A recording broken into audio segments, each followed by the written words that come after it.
está visitando Ariel Osatinski, candidato del Frente de Izquierda y de los Trabajadores. Bueno, en este frente, digamos, después mañana va a estar Silvio Belomío, pasado mañana Mario Leito y el jueves Domingo Amaya. Bienvenido, Ariel, ¿cómo estás? Buenos días, ¿cómo están ustedes? Muchas gracias por la invitación. Por supuesto. Y un saludo a toda la audiencia. Ariel, ¿cómo se prepara el Frente de Izquierda en esta última semana previa a las elecciones?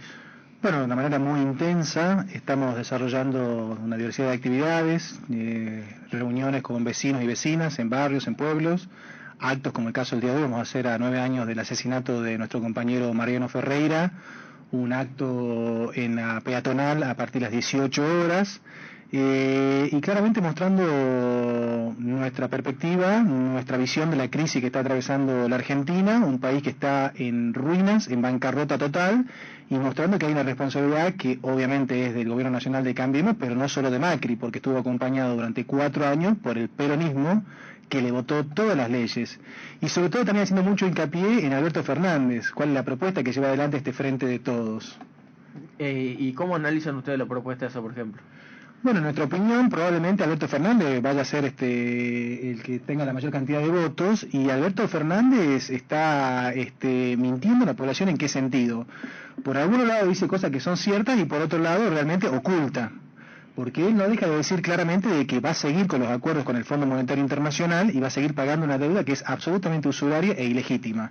La parte falsa, ¿dónde está? Que eso no se puede hacer sino eso es la base de un brutal ajuste sobre las espaldas del conjunto de los trabajadores. Entonces, en ese sentido, cuando él manifiesta obviamente que va a seguir con el FMI y con el pago de la deuda, claramente se trata de un gobierno que va a ser de los empresarios, de los capitalistas.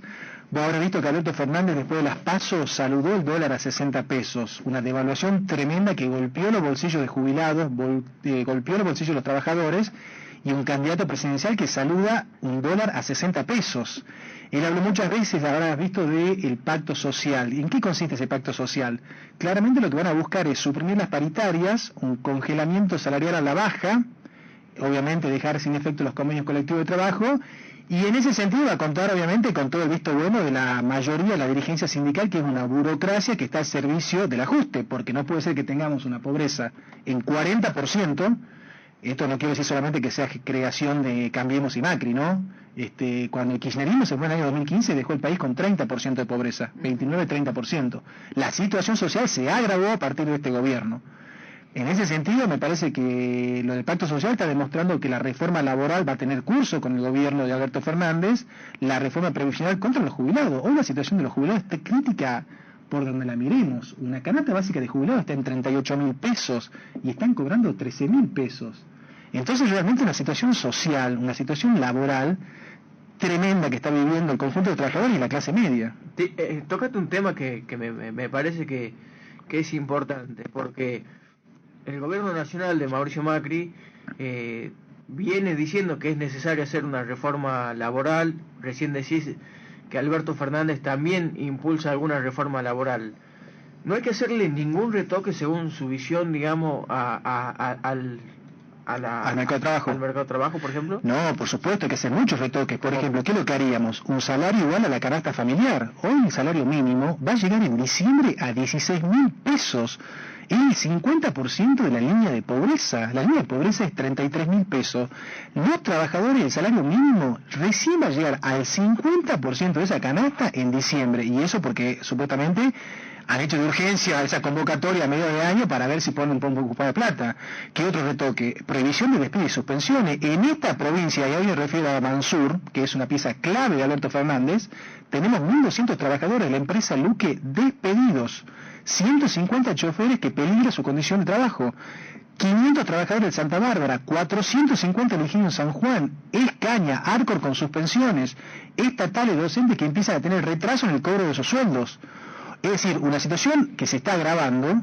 Entonces obviamente si habría previsión de despido y suspensiones, si habría un reparto de las horas de trabajo sin afectar el salario, como plantea el Frente de Izquierda Unidad. ¿Cómo sería eso, por ejemplo? A ver, explícame. Claro, vos te das cuenta que realmente al nivel que estamos en el siglo XXI, con lo que se avanzó en términos de avances, innovaciones tecnológicas, técnicas científicas, ¿Cómo puede ser que sigamos trabajando 10, 12 horas en la jornada de trabajo? Porque 8 horas supuestamente formal, pero hay muchísimos casos donde están 10 o más horas. Si vos tendrías un trabajo de 5 o 6 horas, podríamos repartir la hora de trabajo y se crea obviamente empleo. Además te quiero decir lo siguiente, la única propuesta que tiene una salida de la crisis es el Frente de Izquierda Unida. ¿Por qué? ¿Por qué? Porque si nosotros queremos tener ahorro nacional para industrializar el país de una vez por todas, que no lo hemos hecho nunca, tiene más de 200 años este país y nunca tuvo un proceso de industrialización, un genuino plan de obras públicas, ¿esos fondos dónde vendrían? Del pago de la deuda. Obviamente no podemos seguir pagando una deuda que es absolutamente usuraria. Nacionalizar el sistema bancario y el comercio exterior para frenar la fuga de capitales y junto a los recursos estratégicos ponerlos bajo control de los trabajadores. Vos tenés una masa ahí de recursos que es el ahorro nacional de este país concentrado en industrializar, concentrado en obras públicas, se genera un montón de fuentes de empleo y de esa manera salimos de la triste, tremenda situación que estamos viviendo hoy de pobreza, precarización y desocupación. Ariel, se habla mucho de no pagar la deuda. Vamos a suponer, tenemos ahora la posibilidad de no pagarla. Realmente, la verdad, ¿cuáles serían las consecuencias internacionales de decir no vamos a pagar la deuda externa? ¿Nos bloquearían? ¿Nos pasaría como a Cuba? ¿Qué es lo que nos pasaría? Yo pienso lo siguiente, ¿podemos estar peor no pagando la deuda? Es decir, hemos pagado durante más de 200 años. Este país desde que nació está pagando la deuda. ¿Y en qué hemos mejorado en función de ese pago? A vos te prestan 3, vos devolviste 5 y te dicen que seguís debiendo 7. Eso se llama especulación, se llama usura. La deuda es un mecanismo que tienen los organismos internacionales como el Fondo Monetario Internacional para tener sometidos a los distintos pueblos obviamente del mundo y a través de eso implementar una serie de transformaciones que son absolutamente regresivas en términos sociales y laborales, y de ahí las privatizaciones, los ajustes, la flexibilización laboral, y mirá las distintas experiencias del mundo, Grecia, España, bueno, hay un montón de casos de Europa, donde realmente las políticas que propuso desde el Fondo Monetario Internacional, bajo ningún punto de vista mejora la situación de esos pueblos. Y ni hablar de América Latina. Ecuador, en 20 días, Lenín Moreno anunció un tremendo tarifazo y el pueblo de Ecuador en las calles hizo retroceder esa política del Fondo Monetario Internacional. Yo aplaudo a 4 manos al pueblo de Ecuador porque se movilizó en las calles y frenó lo que era una tremenda política de ajuste con esos tarifazos del FMI y Lenín Moreno. Y en Chile también hay unos disturbios tremendos por el aumento del precio de los transportes. ¿Por qué no pasa en la Argentina, que también hemos tenido mucho aumento? Acá hubo una política de Macri en este último periodo de decir, bueno, en 3 meses le hizo unas charlas con las petroleras diciendo, bueno, no podemos ir al ritmo que ustedes pretenden porque estalla el país. Entonces claramente te das cuenta que en Piñera, en caso de Chile, o en Lenín Moreno, en caso de Ecuador, la cosa estalló. Entonces, en perspectiva, no hay ningún tipo de salida llevando adelante los programas del FMI porque son obviamente, concentran más la riqueza y los recursos en los grupos económicos concentrados. Son gobiernos que van a llevar adelante en la defensa de lo que serían las ganancias y los intereses de los grupos capitalistas. Y en eso no solamente lo incluyo a Macri, sino también a Alberto Fernández, que tiene esa orientación. Pero puede ser justamente por la opción que representa Alberto Fernández que no hubo un estallido social acá como sí lo está viendo en otros países. No, yo creo que en algún sentido, claramente el peronismo y la burocracia sindical tienen un rol muy importante acá.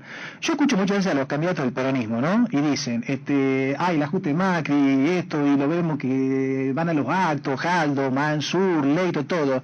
Pero yo diría, compañeras del PJ, ¿no le han votado todas las leyes en el Congreso a Mauricio Macri, como el pacto fiscal, como la reforma previsional, como los presupuestos de ajuste de todos los años? Quiero alertar a lo que están escuchando. Presupuesto 2020.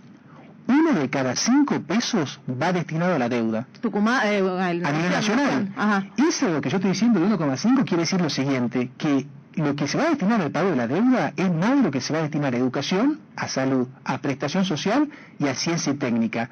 Que alguien me diga cómo podemos desarrollar una nación, cómo podemos llevar adelante un proceso de genuina educación pública, salud pública, sobre la base de este tipo de reparto en donde se concentran los recursos en una minoría que es los grupos económicos concentrados, los empresarios, el FMI, y al pueblo trabajador le queda la crisis en sus espaldas.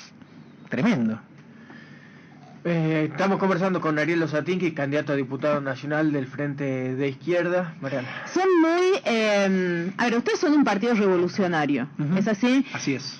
Son muy radicales las propuestas que tiene la izquierda para hacer, tocando temas muy sensibles que nos afectan a todos. La pregunta es... en la concepción de un partido revolucionario, ¿es necesario que haya una revolución para que se implemente todo esto, o desde el Congreso se pueden sancionar ciertas leyes que nos alivien un poco la situación?